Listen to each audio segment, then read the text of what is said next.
Hi, Kim at Marker Insurance. Today I want to talk about auto insurance and specifically in Florida, because every state has a little bit of different nuances. So let's jump into Florida. Florida is a no-fault state. So the auto insurance is divided into three different sections. The liability insurance, the liability portion, the personal injury portion and MedPay, and then the coverage for the car. So on the liability section, the state requires you to have $10,000 per person with a $20,000 per accident and $10,000 property damage. This is third party. It also requires you to have $10,000 of PIP, personal injury protection, and you could have a deductible on there. I'm not recommending to have it because this $10,000 is with an 80% co-insurance, so it's already, that number's already coming down. What you can do is you can add a medical payment portion of $2,000, $5,000. If you do $2,000, it basically makes up that 80% co-insurance on your personal injury protection. Personal injury protection pays no matter if you're at fault in the accident or not at fault in the accident. It always pays. You're driving in a car, your PIP pays. You're driving in your friend's car and you're in an accident, your PIP pays. You're in an accident where you're a pedestrian, your PIP pays. And then, of course, the liability only pays when you are not at fault in the car accident. The blue portion is covering your car, and this would be separate limits per car. Up until now, what we've been talking about is policy level limits. Therefore, all the cars on the policy and all the drivers on the policy.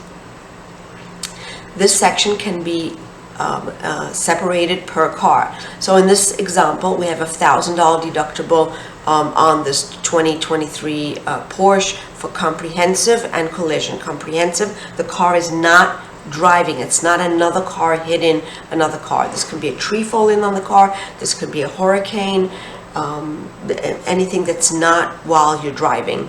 Rental reimbursement will cover you if now the car is in a car accident and it needs rental reimbursement for the time that the car is going to be fixed. And roadside assistance also on the same token. These cars are elective. You do not need to purchase them. If you have a lease, the lease is going to require at least up to a $1,000 deductible.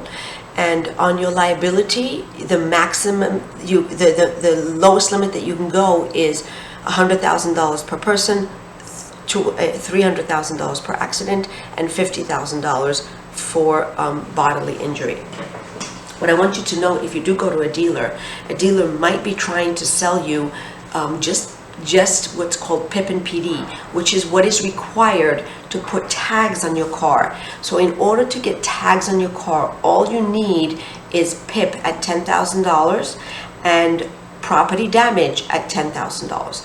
The problem with that is that if now you're in an at-fault accident, you cannot come to your insurance agent or to the insurance company and tell them, hey, I've just been in a car accident, add bodily injury to my policy. That's not going to happen.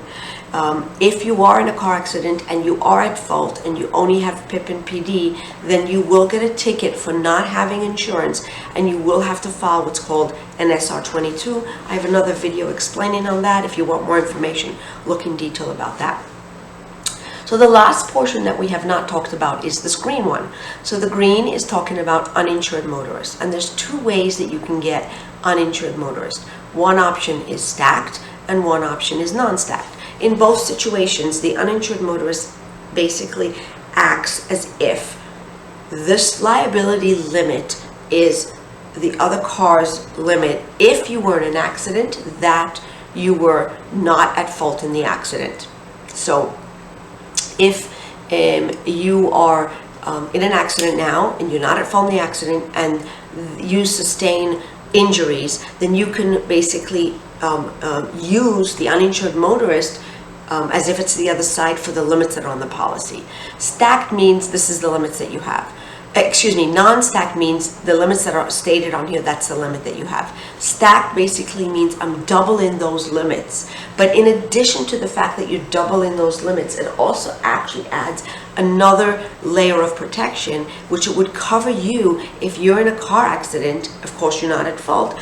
And you're not the driver, you're in somebody else's car, or you're a pedestrian. That uninsured motorist will follow you. The difference between the medical pay and the uninsured motorist is the ambiguous claims, the stuff that is not only medical related. For example, you need to put a ramp into your house now for a wheelchair. Well, the medical insurance will not pay for that, but the uninsured motorist will pay for that. You were in a car accident and now you're scared to drive, so now you're going to have your car with the lease payments, but in addition, you're going to be using an Uber. There will be additional charges for that. You may have to go through a series of operations, and you don't want to rely on the fact that you will have coverage under your medical insurance for an operation that you're going to have to do in 5-10 years from now, or it's just a change in your lifestyle that you want you want some financial compensation for. I hope this helped you understand a little bit more about auto insurance. If you have any other questions, please feel free to give us a call. We would be happy to help you and to see how we can be of more service to you. Kim at Marker Insurance, we guide you through the right channels.